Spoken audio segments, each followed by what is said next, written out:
Israel மற்றும் காசாவுக்கு இடையிலான போர் நிறுத்தம் நடைமுறைப்படுத்தப்பட்டிருக்க நிலையில அமைதி ஒப்பந்தத்தினுடைய ஒரு பகுதியாக இரண்டு தரப்பினர்களும் அவங்களுடைய பணைய கைதிகளை பரிமாறிக்கொள்ள வேண்டும். அதன்படி கட்டம் கட்டமாக பணைய கைதிகள் பரிமாறிக்கொள்ளப்பட்டாலும் இஸ்ரேலினுடைய இறந்த பணைய கைதிகளுடைய உடல்களை இன்னும் ஹமாஸ் ஒப்படைக்க இல்லை. அதை ஒப்படைக்கிறதுக்கு கொஞ்சம் காலம் தாமதிக்கும்னு ஹமாஸ் தெரிவித்திருக்கிறதாக இஸ்ரேல் குற்றம் சாட்டியிருக்கு.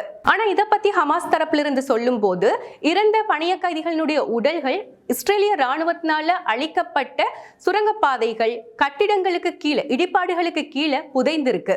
இடிபாடுகள்ல இருந்து எடுக்க முடிந்த இஸ்ரேலிய பணைய கைதிகளுடைய உடல்களை உடனே அவங்கள்ட்ட ஒப்படைத்தாச்சு. ஆனா மீதம் இருக்கக்கூடிய உடல்களை எடுக்கிறதுக்கு தேவையான உபகரணங்களும் சாதனங்களும் எங்க கிட்ட இல்ல. அவைகள் காசாவுக்குள்ள நுழைறதுக்கு இஸ்ரேல் தடை விதித்திருக்கிறதுனால இப்போ எங்களுக்கு அந்த சாதனங்களும் கிடைக்க இல்ல. இறந்த பணைய கைதிகளுடைய உடல்களை திருப்பி அனுப்புறதுக்கு தாமதமாகுதுன்னா அது நெதன்யாஹுவினுடைய அரசாங்கத்தையே சாரும். அவங்க திறன்களை வழங்குறதுக்கு மறுக்கிறாங்க அப்படிங்கிற ஒரு விஷயத்தையும் தெரிவித்திருக்காங்க.